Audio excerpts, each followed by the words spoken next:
Gay sex through the ages. Ooh, Yaoi review. Hi everybody, it's Corbett, and today we are going to talk about Pleasure Dome by Megumu Minami.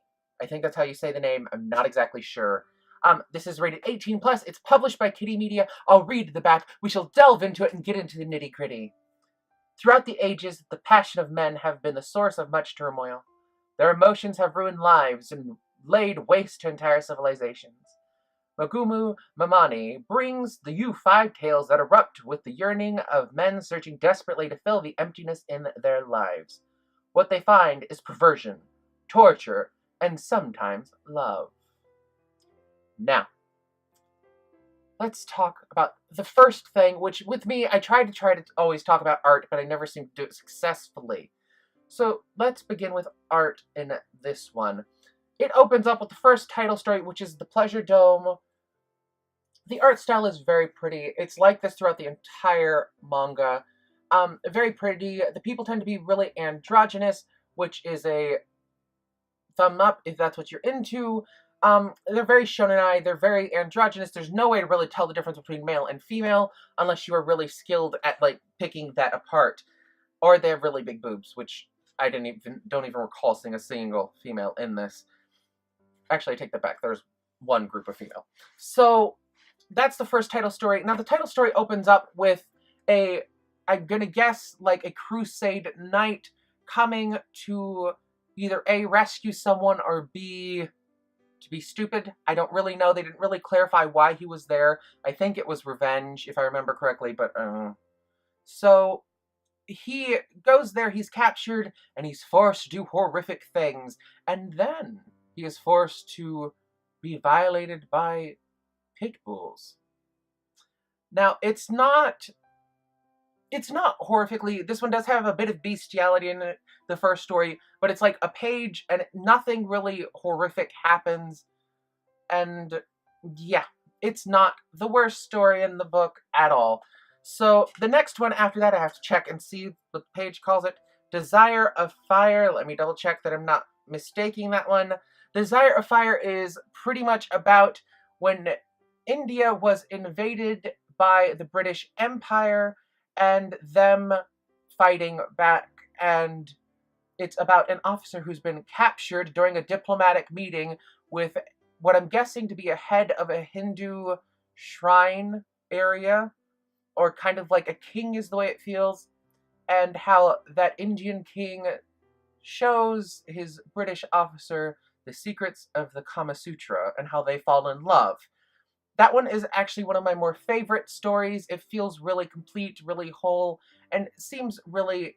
It plucks the heartstrings, which I'm a sucker for. The next one is called Hell for a Fallen Angel. Now, that one is the one that is my least favorite.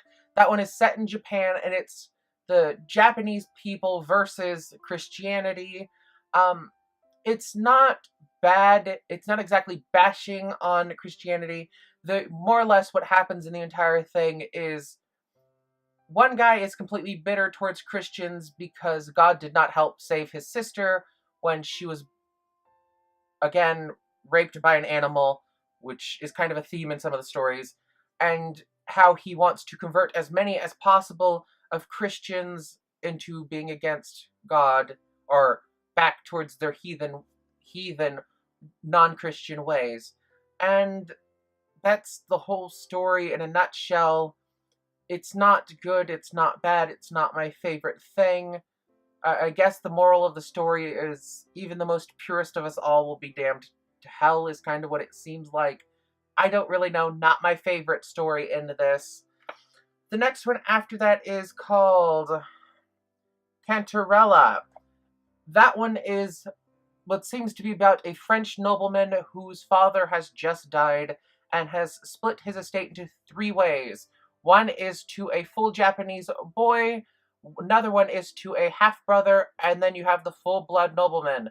The full-blood nobleman believes that the other 2 poisoned the father, and is trying to seek to prove that. The story goes through a few twists and turns, where it turns out 2 of the brothers kind of have an incestuous relationship, even though technically one of them isn't related at all. So it has a bit of incest in it, if that's what you're interested in. It's a good story. It's well-rounded. It does leave you with a bit of a WTF moment at the very end, so that's a thing. The last story, which is Amour, l'amour, I belong to you. That one showed a great deal of promise. Again, it kind of felt incomplete.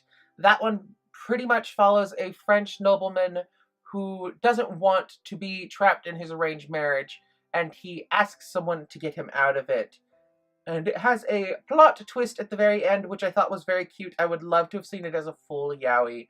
I would still love to see it as a full yaoi. Now, it is not exactly overall the entire work. It's not exactly bad. It is not exactly good. It's very middle ground, per my opinion. I gave this about 2.5 to 3 stars. It wasn't good. It wasn't bad. It was arousing. It was poignant. It was graphic. So all of those things kind of check boxes for people. But for me, I could live without it in my collection. This was a gift for me from a friend, which she hates incest yaois and she hates bestiality kind of yaois.